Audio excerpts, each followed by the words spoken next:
Hello, I'm Dylan, a cloud engineer here at the AWS office in Cape Town. Today, I'll show you how to use the reserved instance coverage report in the AWS Cost Explorer. Let's get started.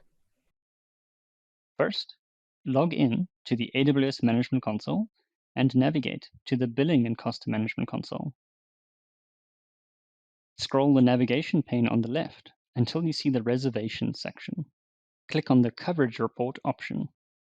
Please note, as a best practice, ensure that you are reviewing the correct time period that you wish to analyze. You can use this report to view and analyze the utilization of your reserved instances.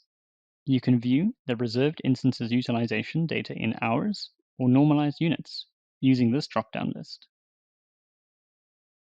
The main chart shows the number of instance hours or normalized units covered by your reserved instances over time.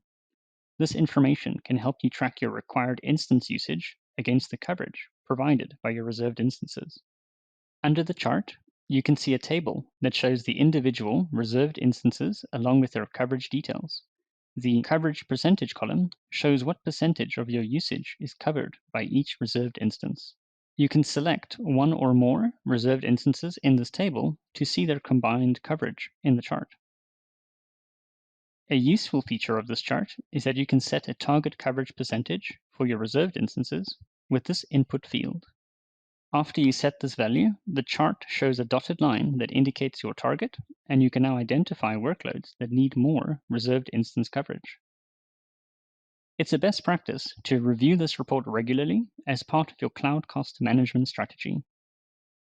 And now you know how to use the reserved instance coverage report in the AWS Billing and Cost Management Console. Thanks for watching, and happy cloud computing from all of us at AWS.